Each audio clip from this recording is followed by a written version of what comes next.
Welcome to Better Sex, where you get the information and inspiration to create and enjoy your best possible sex life. Join your host, sex therapist Jessa Zimmerman, as she brings you expert guests, helpful tips, knowledge, and strategies to improve your intimate relationships.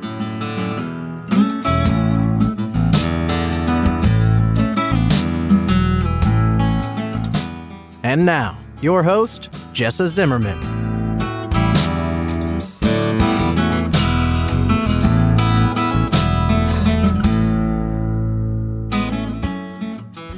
Hey everybody, welcome back. This is Jessa. I'm so glad you're here joining me on the Better Sex podcast. So appreciative of my listeners and just glad you choose to spend the time with me. Hopefully this will be yet another useful, inspiring, helpful episode. That's my goal, right? There's a whole range of things to tackle around sex, and some of these are going to apply to you and some are not, but hopefully you're going to take some value. My guest today is Kristine D'Angelo. She's a certified sex coach. And first of all, she's going to talk about what she does as a sex coach and how it is somewhat different from what I do, for instance, with sex therapy. There's a lot of alignment, though. There's a lot of similarity. That's part of what I really enjoyed talking to her, because we're so aligned in concepts and the goals of all this work. There are certain places where she's got to refer out because it goes deeper, but our approaches are similar. And she's talking about the most common barriers to female sexual pleasure for vagina owners, the kinds of expectations that we're up against in terms of our looks, our appearance, our genitals, our sexual functioning, our responsiveness, barriers about knowing what we want and being able to advocate for that, tuning into pleasure and not having goals, all the kinds of things you hear me talk about all the time, she's going to share about as well. I hope you enjoy it.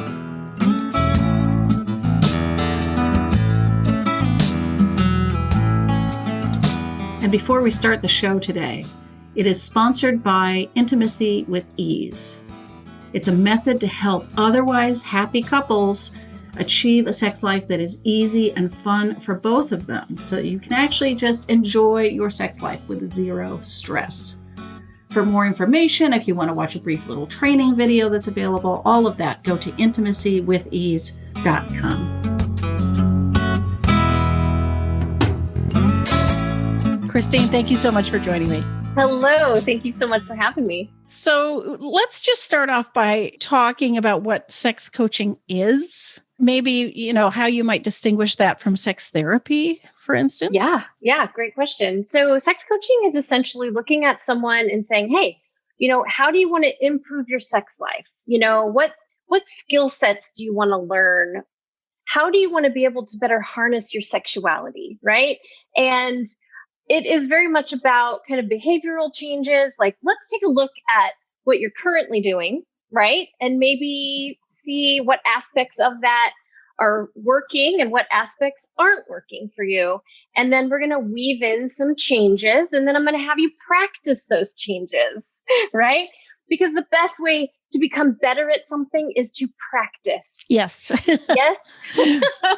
So let's say I do a consult call with an individual or a couple, and they say, we fight a lot. We're constantly arguing. There's a history of infidelity. I have some history of sexual trauma or abuse. That's when I say sex therapy is going to be a great route for you guys. And I suggest you take that route first until you can get to a place where your relationship really feels like it has a stronger foundation to build off for sex coaching. Does that help? Yes.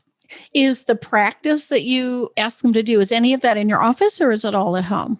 So a lot of the communication, expressing wants, needs, and desires, and kind of exploring that piece happens in session.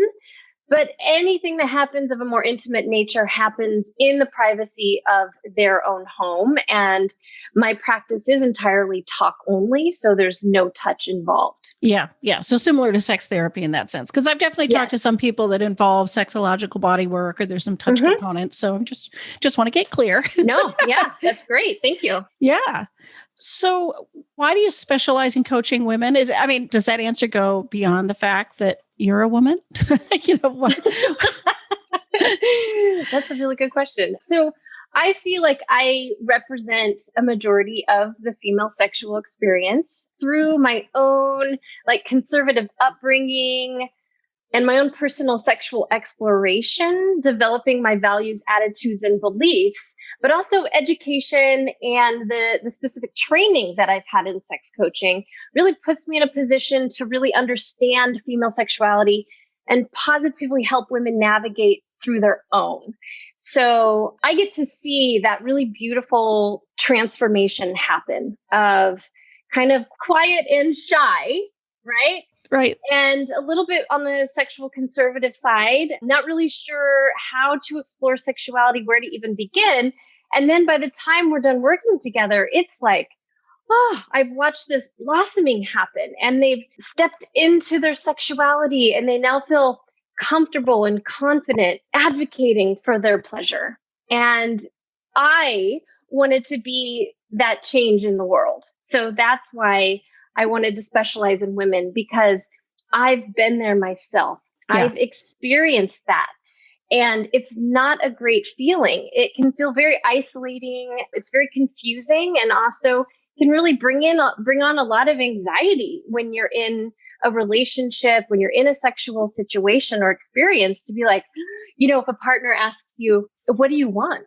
How can I bring you pleasure? Like, what do you want me to do to you? And there's just like a freeze that happens with anxiety of like, I don't know how to answer that. And then you feel silly or ashamed for not being able to answer that. Right. And so I had to work through that personally. I know what that feels like. And I love helping women step into a more just comfortable state of being like, I now know what I want. I now know what I need, and I know what I desire. And that is empowering. Some of the sexual challenges that people have apply no matter who you are, right? No matter how you identify, no matter what your gender is, no matter what your expression is, any of that. But what parts do you think maybe are particularly difficult for women? And maybe we should pause. Like, I'm not sure even how you're defining women here. Female bodied, female identified, but what are the sort of cultural or, I don't know, societal pressures that make it even more difficult for women? Sure. I like to just say vagina owners. One of the biggest obstacles that I see is comparing themselves to other vagina owners. And it can show up in that they are comparing their genitalia to the genitalia seen in pornography, right? Which oftentimes is unrealistic. Mm-hmm. It's an unrealistic portrayal of female genitalia. But then also comparing their sex drive to their partner's sex drive, which can be very different. Mm-hmm. And comparing their bodies to the ideal standard of what society thinks is beautiful. So this constant comparison that's happening is really working inward instead of outward, right? It's really, you just start to get jumbled up in your own thoughts, your own comparisons and thoughts about how you should be showing up, but you're not showing up in that ideal way. Therefore, you start to think, there's something wrong with me. I'm abnormal or I'm broken. Right. And one of the things I absolutely love doing for my clients is saying, hey, guess what? You're normal. Yeah, exactly. Right. And watching their faces just kind of drop and realize, oh my God, I've spent so much time thinking there was something wrong with me. So I think helping people slowly break down how often they're comparing themselves to either other women or their partner's sexual response, that really helps begin to normalize. Okay. Also, I think it's hard going back to the genitalia comparison, right? Penis owners are born with their genitalia on the outside of their bodies. Right. So from day one, they have experience looking at their genitalia, touching their genitalia for function and pleasure, right? But as vagina owners, we don't necessarily have that same experience. Right. Right. So we go into sexual experiences not having other vulvas to compare ours to, right? So we immediately go to, this is what I've seen in porn, because that's the only example that I've ever been given. Right. So it's tough to really say, you know what, actually, your genitalia is completely normal. They're like fingerprints. Everybody's is a little bit different. Right. Right. Let's explore different vulvas and just see what they all look like, right? So initially just getting over like, how do you look at your body? How do you feel about your body? And is there even a connection to your genitalia? Or do you just see it as function, right? Yeah. And so start looking at your own more often, right? Start looking at different kinds of pornographic imagery that's not for the male gaze. It's for the female gaze, right? And so you're actually saying, oh my gosh, now I'm seeing more body types that look more like my own, which is really moving into that direction of just normalizing bodies and then saying, actually, there's nothing wrong with mine. Is actually really pretty, right? It makes me think of, sort of an aside, but two of my favorite resources for that is somebody who's on Instagram with the Vulva Gallery. Have you seen that? Where she does drawings. People send her photos and then she creates drawings based on it. And it's just lovely. And then there's a wonderful photo book called Petals, which which is just lovely sort of sepia tone photos of different vulvas. And I just love that for getting, at least some sense. Where else can you look for the variety that's out there in the world? know? Yeah, I think it was right before the pandemic. There was a local photographer here in Portland who did a series on the difference in vulvas and like did photography and did a big reveal at the end. And there was probably, I would say like 12 to 15 images up on this wall and they were kind of blown up and everyone was, it's like an art gallery. Right. And everyone was just kind of walking around staring at it. And we're like, oh my God, this is so cool. Yeah. This is not something you see very often. And so I just thought that was just a step in the right direction. Yeah. So there's expectations or comparisons that you're talking about, like, what people look like in general, what their genitalia looks like, how their sexual functioning is supposed to go. It seems to me there may also be some societal pressures about role or expectations about how you're supposed to behave or what you're allowed to want or advocate for, right? Aren't there some other uphill battles, would you say? Oh, absolutely. I think women have an idea of how sex is supposed to look or feel, or how your sexual response even is supposed to be in this neat and tidy little time frame. Thanks, media, right? Thanks, TV and movies. But also, like, a lot of the things that we've been exposed to in the media, like movies and TV, or any sort of sex scene, right, historically that's been written, high percentage of those have been written by men, right? Yeah. Through the male gaze. So of course, women are then going to go into a sexual experience thinking, oh, this is supposed to be kind of spontaneous all the time. And I'm supposed to have an orgasm within 5 minutes or as soon as penetration happens. And so that also starts to feed into, something's wrong with me because I'm not showing up like those women, right? Yeah. But also that really creates an unrealistic expectation for the partner as well, especially if it's in a heterosexual situation, right? It's like, well, why is it taking you so long? Or, right away you start getting negative comments about, I'm getting tired. Are you close? What else could I be doing here? Can we speed this up? And it's like, well, you're going against the grain by making those comments. Well, yeah. Well, and sometimes partners feel bad about themselves. What's wrong with me that I can't get my partner to come? Oh, right. 100%. They can feel inadequate too, like, because everybody's sort of got these same expectations. Well, not exact same, but, we're battling these expectations no matter which side of the experience we're on, potentially. So. Yeah. And then also add in the element of lack of communication. Yeah. Right. I feel like most people, and I am generalizing, but I am basing this off of how many couples I have talked to. Very few people get comprehensive sex ed. Right. In this country. Right. Yeah. And so women aren't necessarily given permission to explore their sexuality in our society. Right. A lot of times they're told to save it for marriage. Nobody's going to want to marry you if you're not a virgin. A lot of purity, culture messaging going on there, but also don't touch yourself. Don't self-pleasure. And just overall that part of your body is off limits or somehow dirty and don't go there. Right. So young men aren't necessarily approached in the same way. They're given permission, right? Yeah. Or at least like, a little bit more. Yeah. Yeah. Yeah. A lot of times what I hear people say about what childhood messages they received about sexuality is young boys are told, hey, just don't get a girl pregnant. Here's a condom. Be safe. Yeah. Right. That's a common message. And then young girls are told, don't get pregnant. It's really fear-based. I was going to say, a lot of the messages are like, sex is scary. Be careful, what the boys want, or I don't know, like be vigilant, right? Yeah, absolutely. So we go into relationships, in heterosexual relationships, with two very different messaging systems in place, right? So all of a sudden, you are meant to just figure it out when it comes to sex and intimacy and communication, and just go figure it out, because that's what we had to do as your parents. We just had to figure it out, and look at us. We're fine, right? Side eye.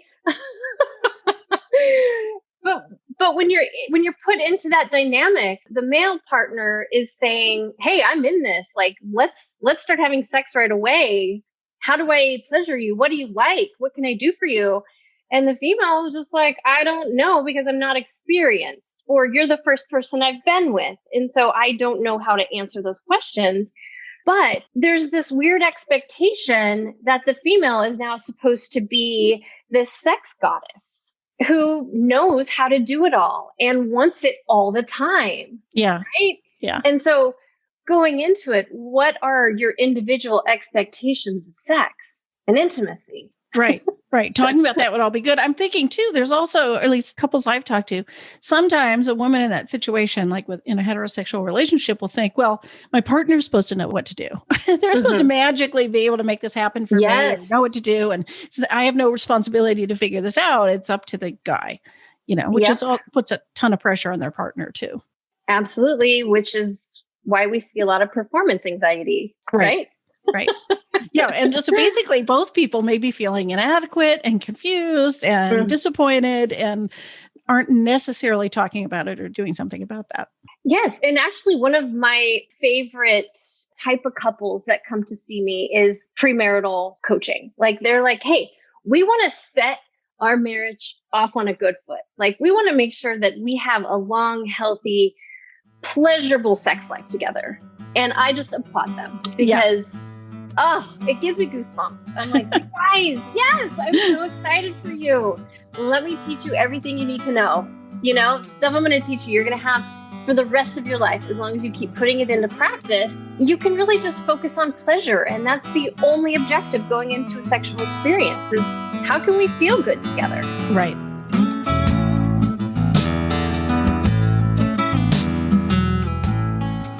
Hey, we're taking a real quick break here in the middle of the podcast, and I want to share with you a free resource. If you are in a relationship where sexual desire has been an issue, where one of you wants more sex than the other, where one of you or both of you are struggling to feel desire for sex, this is the training for you. It's a free webinar that you can watch on demand. It's called How to Want Sex More, or Help Your Partner To, without feeling pressure or obligation. In it, I cover the 5 biggest mistakes that keep people stuck, blocked from their sexual desire, and it's going to give you ways to approach this differently to start to create a sex life that's really fun and easy for both people. You can sign up at intimacywithease.com/masterclass. What are some of the components, would you say, then, of a thriving, lifelong sexual relationship? Good question. Building in open communication from the very beginning, right? Like, being able to step into vulnerability, being comfortable with vulnerability, and then also having your partner meet that with a loving response to your vulnerability, so that becomes reliable. Whatever I'm going to say to this person, they are going to accept me no matter what. They might be like, I'm not sure how to react to that. Give me a few moments to think about it, right? Like, maybe even I'm going to have to come back to this. But thanks for sharing that with me. I bet that was really hard for you, right? Right away, you're like, okay, I'm not in trouble. Yeah. Or this person isn't going to shame me or make me feel like I can't come to them and express vulnerabilities. And then another really, really, really important one is to date each other. Continue dating each other. And I'm not just talking about every Thursday night we go to dinner and a movie. No, I'm yawning. Okay. That's great. If that's something you want to do once in a while, or even have like a reoccurring dinner night, like together, wonderful, do that. But that is not what I mean by dating each other. I mean, you take turns planning the date for the other person. You do something that's exciting. It's an adventure. You're bringing in novelty together. You aren't talking about work, money, children, kids, yeah, family. All of those topics are off the table. This is a time for you to work on emotional intimacy, right? Dig deeper, ask important questions, get curious with each other, and not have the expectation that after this date, it's going to lead to something sexual. Right. Right. It might, and that will be great. It's an added bonus, right? But don't apply any pressure or expectation that it is going to go there. Yeah. Right. And then overall, like I said, building curiosity into what you're talking about, but also having more curiosity and novelty in the bedroom is also very important. It's kind of like the same idea as, the same positions over and over again. Oh, step A to step B and then step right. C. And now I grab my vibrator and now we're done, right? It's like, oh, okay, we need to mix this up, right? How can we be having fun? And I don't mean to imply that this is something that has to happen all the time. Right. Because I'm a huge fan of having some lazy sex with my husband, but I set that expectation right at the beginning. Hey, here's, what, I'm down to tap into that energy with you, but here's what I'm down for tonight energetically. Yeah. Can I just lay there? Is that okay with you? And my husband's always like, yeah, totally. Okay, great. But then we also really make a point to plan special things, right? So using a specific toy, like actually shopping for that toy together, or making a date to use the sex swing, or, something that's going to give us just a little bit of pizzazz around the sex that we're having. Right. But also learning how to go into a sexual experience just focusing on pleasure. I think that's hard for a lot of people. Yeah. Because we don't want to disappoint our partners. We want to make sure that they receive love and that they feel pleasure. And so oftentimes, especially if you're a giver, it's hard to just lay back and receive and say, oh, okay, here's what I need to feel good. And I'm just going to lay here and let my partner do that for me because they asked, and I'm going to tell them this is what I want and need. So when I first tell couples about this, they're like, oh, that makes a lot of sense. But then we have to really put that into practice. Right. And through different exercises. In fact, I was fangirling out a little bit on your last episode with Betty Martin. Love her. So I learned the 3-minute game through her practice, right? Yeah, and I was like, oh, this is genius. I can't wait to use this with my couples. And it works so well in helping establish this practice of just go in with pleasure. What's going to feel good? Asking for what you want and need, right? Yeah.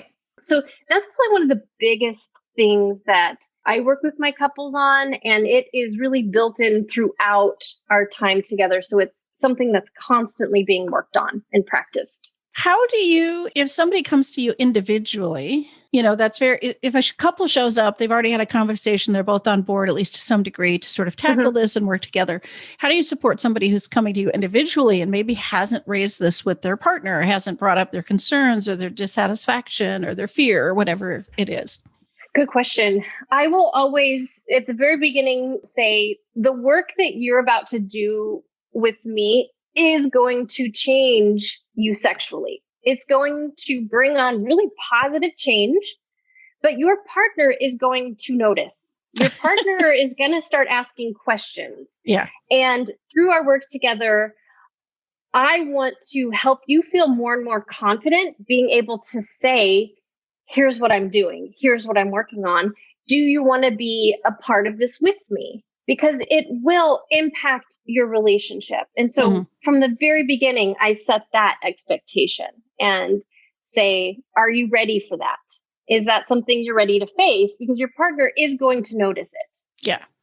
And I cannot bring change into your partner without them being a part of this process. So if you're looking for me to somehow change your partner, that's not what I do. And that's not going to happen. Yeah. Right. But what I do find is when I'm working with someone individually, they do start to feel more and more comfortable and confident. And they do end up talking to their partner. And we do end up weaving their partner into the work that we're doing. Right. Very rarely have I experienced a partner actually, it's only happened like twice where they're just against it. Yeah. Right. Yeah. Which I totally understand. Right. And then I say, maybe some sex therapy would be a good route. Exactly. Here's some recommendations, right? Yeah. So what does the process look like? I don't know if you've got sort of a process that's got steps that looks the same not the same for everybody, but similar, or, what would people expect working with you or somebody like you? So if you're seeing me as an individual, I ask you the important question of where do you want your sex life to be 6 months from now without worrying about what could get in the way or what could go wrong. I don't want you to focus on that. Just 6 months from now, envision your ideal sex life. What does that look like? Describe it to me and pull out a lot from whatever they say next, right? And then I start to really think about, okay, so now, describe to me a typical sexual experience that happens for you. And once they start describing it, I'm really noticing like, what are any blockages? What's any reframing that needs to happen? Does this client need to learn mindfulness, which is a very big piece in female sexuality? So working with me one-on-one looks similar, like just, okay, let's get to work, right? So now we have the first couple sessions, I'm going to ask you a lot of questions, get a lot of detail out of you. And then I'm slowly going to start asking you to start doing home assignments based off of the action plan that I've created for them. What exactly are they wanting to work on? And we tend to work on a couple of different things at the same time. And I don't clearly say, now we're working on this. Right. It's kind of like, well, give this a go, and then we'll see what comes out of this home assignment for you. And a lot of times they'll come back in the session saying, wow, that was really eye-opening. I feel like I got one step closer to really being able to turn off my mind and drop into my body and notice pleasure and just pleasure in general around them. Right. And as a couple, like it's formatted kind of the same. But sometimes I will work with a couple for a few sessions and then see one of them really having more blocks than the other. And I'll suggest maybe working with that person one-on-one for a few sessions and then weaving their partner back into it. And then it would be couple sessions from there on out. And the couples do a lot of home assignments as well. Yeah. Lots of practice. I say that in therapy all the time because it's not that different. It's like, things aren't going to change sitting talking to me on the couch. It's like you get insight, but then you have to change how you behave too. You got to learn from this. Yes. So, yeah. And I offer accountability. Right. Did you do your homework? Yeah. All right. Let's talk about why you did it. What's coming up for you there, right?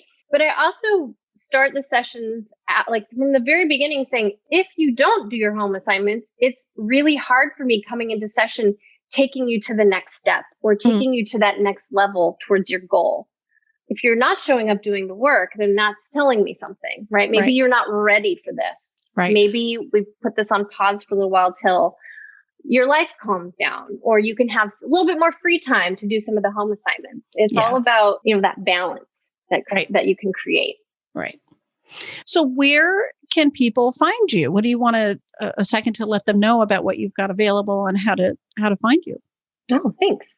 I have a website. It's called doyoursexlifeafavor.com, where you can check out my blog post. I am the resident sex coach for the Portland's local channel K2 Afternoon Live. So I have a lot of videos. I go on there once a month. So I upload every video to that.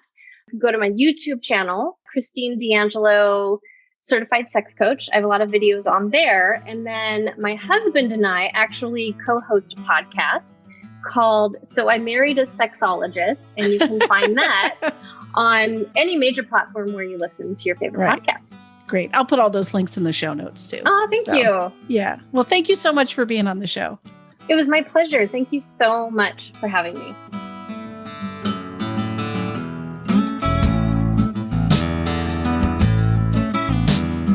You've been listening to Better Sex. Please visit our website, bettersexpodcast.com, for show notes and additional episodes.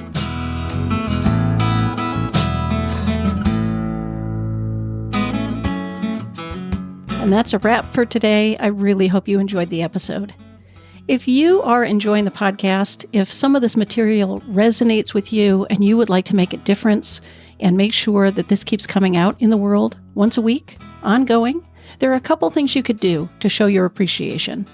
The first would be to go to iTunes and rate and review the show. That really helps us be found by new listeners when you review the show on iTunes. You can find a link at bettersexpodcast.com/iTunes.